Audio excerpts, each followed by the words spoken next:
안녕하세요. 실전, 회생 또는 파산의 모든 것 앵그리버시입니다. 지난 시간에 이어서 개인회생에 관한 이야기를 좀 더 나눠보고 마무리를 해볼까 합니다. 개인회생에 대한 모든 이야기를 갖다가 마무리한다는 건 아니고요. 여러분들이 일단 이해하기 쉽게 개인회생이 어떤 것이고 조건이 어떻고 어떤 원칙이 충족이 돼야 하는지에 대해서 설명을 드렸잖아요. 그래서 그 부분을 일단 정리해보고 개인회생으로 인해 발생되는 많은 이야기들이 있어요. 주식 투자로 인해서 빚이 생겼어요. 또는 친구 꼬임에 넘어가서 스포츠 토토를 하게 됐는데 빚이 많이 생겼어요. 인터넷 도박을 하게 됐는데 빚이 생겼어요. 그런 이야기들은 별개의 주제로 해서 좀 더 그 케이스에 맞게끔 이야기를 하는 시간을 따로 가져보기로 하고요. 오늘 시간은 지금까지 말씀드린 개인회생을 최종적으로 정리를 해보도록 하겠습니다. 우선 개인회생을 하기 위해서는 무담보 10억과 담보부 15억이 넘지 않아야 된다는 조건을 말씀을 드렸고요. 그 다음에 수입이 있어야 되는데 이 수입은 급여 수입이나 급여 소득자나 영업소득자이어야 가능하다고 말씀을 드렸고요. 그래서 내 형편에 맞춰서 내 형편에 맞게 나눠서 갚아가는 게 개인회생 절차이기 때문에 과연 내 형편, 즉 청산가치는 어떠한가, 청산가치는 어떠한가를 살펴봐야 한다고 말씀을 드렸습니다. 그래서 정리를 하는 의미에서 우리 박사님의 사례를 한번 살펴보도록 하겠습니다. 새로운 의미에서 그동안 소개 안 드렸던 구아홉님이 계세요. 물론 성이 구시고 성함이 아홉입니다. 이 구아홉님께서 총 채무가 3억이 있고요. 그리고 급여소득자입니다. 급여는 말씀드린 것처럼 내가 노무를 제공하고 회사로부터 고용주로부터 받는 총액이라고 말씀을 드렸어요. 급여 명세서에 찍힌 급여만 상징하는 게 아니고요. 그래서 평균적으로 이 구아홉님이 얻는 수입은 월 평균 300만 원입니다. 그런데 이 구아홉님한테는요, 2명의 자녀가 있어요. 그리고 물론 배우자도 있습니다. 그리고 이분은 1억 원의 전세를 거주하고 계세요. 다른 재산이 없다고 했을 때 통상적으로 개인회생에 대해서 단순한 검색으로 그러면은 나는 개인회생 할 건데 빚이 3억이니까 300만 원의 급여가 있고 2명의 자녀가 있는데 배우자까지 있는데 그러면은 얼마를 갚고 얼마가 탕감이 되나요? 이런 부분이 아마 제일 궁금하실 겁니다. 그런데 이거에 대한 결과를 얻기 위해서는 지금까지 설명드린 그런 배경 지식들이 전부 갖춰져야 됩니다. 우선 첫 번째, 이 구아홉님의 형편을 갖다가 산정하는 데 있어서 첫 번째, 수입. 이걸 본다면은 일단 수입은 300만 원이에요. 그러면 지난번에 설명드린 가용소득이 산정되기 위해서는 이 급여소득자 같은 경우는 이 수입에서 물론 세금이라든가 이런 걸 다 공제한 이후의 금액입니다. 그래서 지난번에 각근세 얘기도 드렸는데 모든 걸 공제하고 실제로 수령받는 월평균 급여가 300만 원인 거죠. 그러면 일단 보건복지부가 정한 기초 생계비는 약 260만 원 정도가 될 겁니다. 제가 이 금액을 정확하게 말씀드리지 않는 것은 이게 매년마다 바뀝니다. 그래서 작년에는 얼마였고 올해는 얼마였고 또 내년에는 물가상승률에 따라서 얼마로 변동이 되기 때문에 그냥 260만 원이라고 가정을 할게요. 그러면 300만 원에서 260만 원의 생계비가 들어가니까 월 40만 원의 가용소득이 산출이 되죠. 그러면 빚은 3억인데 한 달에 40만 원씩 몇 년일까요? 일단 기준은 3년 36개월이 됩니다. 그러면 36개월만 갚으면 이 모든 채무가 3억이라는 채무가 해결이 되는 걸까요? 그렇지 않죠. 지난번에 설명드린 것처럼 뭐가 있죠? 청산가치 보장의 원칙. 즉, 이 구아홉님의 청산가치가 얼마냐를 산정해야 되는데, 이 구아홉님은 1억 원의 전세를 살고 계세요.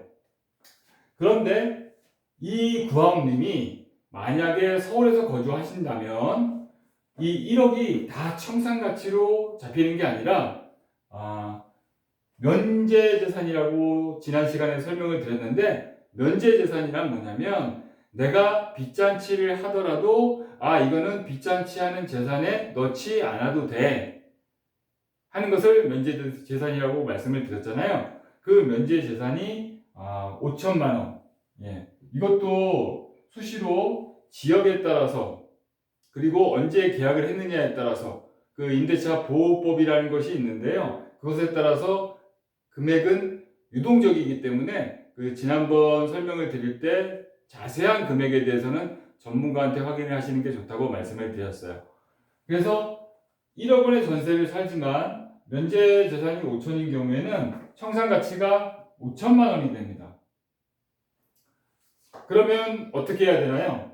이 구아홉님께서는요, 실질적으로 수입만 놓고 보면은 가용소득이 40만 원만 나오지만 이 40만 원씩 36개월을 하면 청산가치가 보장이 되기 어려워요. 제가 지금 한번 계산을 해보겠습니다. 36개월 40만 원 하면은 1,440만 원이 나오네요. 구아홉님께서 40만 원씩 3년 36개월을 해서 갚았을 때 마련할 수 있는 돈은 1,440만 원밖에 안 돼요. 근데 구아홉님의 청산가치는 얼마가 되죠? 청산가치는 5천이라고 했죠. 그래서 이분의 개인회생이 성공하기 위해서는 5천만 원보다 많이 갚는 변제 계획안이라는 것이 작성이 돼야 됩니다. 그래야 법원에서는 구아홉님의 개인회생을 통과를 시켜줄 수가 있는 겁니다.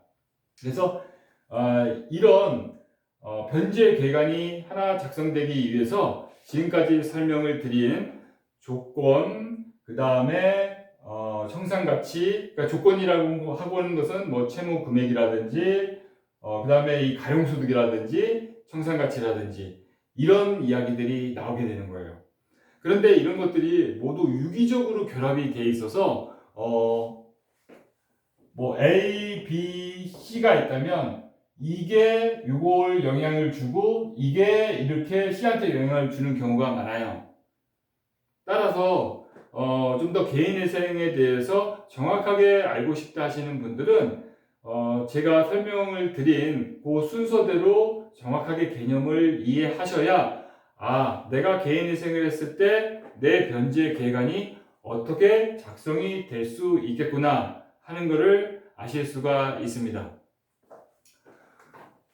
그래서 이런 변제 계획안이 법원에서 통과가 되면 이 구아홉님 말씀을 좀 더 드리면 이 구아홉님 같은 경우 청산가치가 보장이 되는 변제가 계획안이 되기 위해서는요, 제가 빠르게 계산을 해보겠습니다. 최소 월 95만 원 이상 납부를 하는 변제 계획안이 작성이 돼야 돼요. 그런데 36개월만 하느냐? 그렇지 않고 이런 경우에는 36개월이 아닌 5년 60개월로 기간이 늘어나게 됩니다.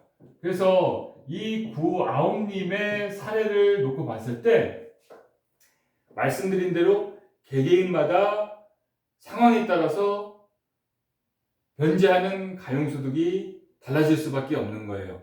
그래서 지난 시간에 말씀드린 것처럼 이 실무를 하면서 제일 많이 받는 질문이 담당자님, 제가 아는 친구도 개인회생을 하는데 그 친구는 한 달에 20만 원 내는데 저는 왜 60만 원이 되죠? 하는 이유는 바로 여기에 있는 겁니다.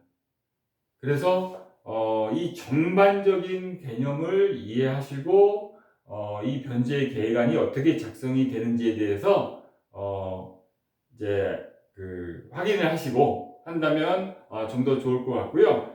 그래서 이 변제 계획안이 법원으로부터 이제 인가가 되면 내 빚은 이 구아웅님 같은 경우 빚은 3억이지만 월 95만 원씩 60개월 갚으면 청산가치 보장의 원칙이 충족이 돼서 개인회생 인가를 받으실 수가 있습니다. 그래서 이 구아웅님께서는요 매월 95만 원씩 성실하게 60번 법원으로 입금을 했습니다. 이 개인회생 중에 또 의외로 많이 모르고 계시고 오해하고 계시는 분들이 계시는데요. 내가 개인회생을 해서 월 95만 원씩 60만 원 그러면은 얼마가 되냐면요.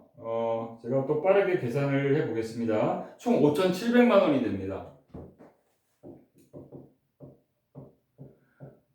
그러면 여기서 또 눈치가 빠르신 분들은 아까 전에 청산가치는 5천만 원이라고 했는데 왜 5,700만 원을 갚나요? 하시는 분들이 분명 계실 거예요. 그건 왜 그러냐면 좀 복잡하고 어려운 얘기예요.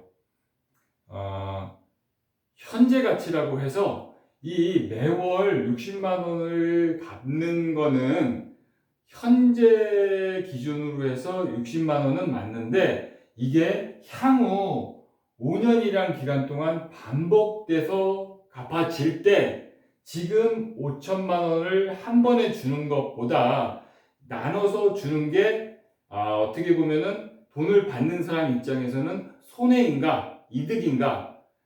왜냐하면은 돈이라는 것에 대해서는 이자가 붙잖아요. 그래서 그런 이자율을 계산했을 때 이 매달 60만 원씩 갚는 거에 대한 그 현재 가치를 환산해서 그렇습니다. 좀 어려운 얘기로 라이프니츠 계수나 호프만 계수라고 하는 그 계산식이 있어요. 그래서 그거를 적용해서 이렇게 차이가 나는 건데 여러분은 굳이 라이프니츠 계수나 호프만 계수를 갖다가 이해하시기보다는 그냥 한꺼번에 돈을 주는 것보다 찔끔찔끔 나눠서 주는 게 받는 사람 입장에서는 그다지 좋지가 않잖아요. 그러니까 그것에 대한 위로금 성격으로 더 얹어서 주는구나 라고 이해하시면 편합니다. 그래서 한 방에 5천을 주는 거 하고 찔끔찔끔 95만 원씩 5년 동안 나눠서 줬을 때 5,700은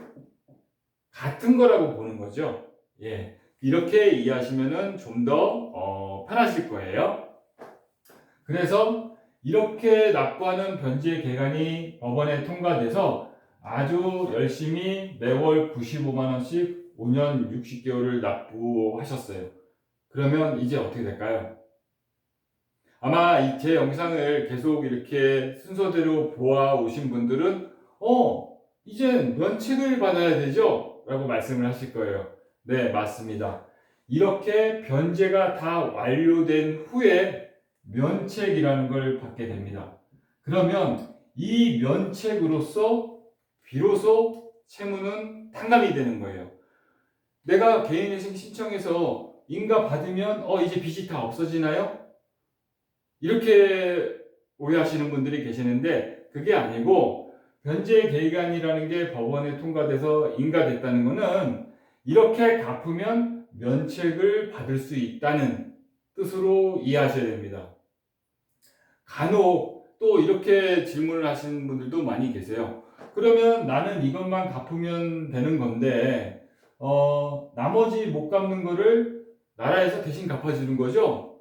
내가 개인회생을 하면 이 3억을 받을 이 채권자한테 나라에서 3억을 먼저 주고 나한테는 이것만 받아가는 거죠. 이렇게 알고 계시는 분들도 또 적지 않은데요. 그게 아닙니다. 면책이라는 것은 제가 이 초반에 설명을 드린 것처럼 빚을 갚아야 될 책임을 면제해 주는 거. 군대 면제 설명드렸죠. 군대 면제 받으면 안 가도 되는 것처럼 빚을 갚아야 할 이 책임이 면책이라는 걸 받으면 없어지게 되는 거예요. 그래서 이 면책이 되는 만큼 채권자는 받지 못하게 됩니다. 그렇기 때문에 법원에서는 이 개인회생을 신중하게 심사할 수밖에 없는 거고, 내가 내 개인회생을 함으로 인해서 채권자는 안타깝지만 손해를 볼 수밖에 없는 그런 구조로 짜여져 있습니다.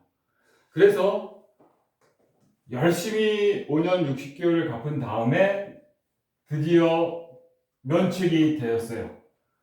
그래서 면책 결정문이라는 게 나옵니다. 그러면 얼마나 기쁠까요? 예. 이 면책 이후에는요, 이 면책된 부분이 은행연합회,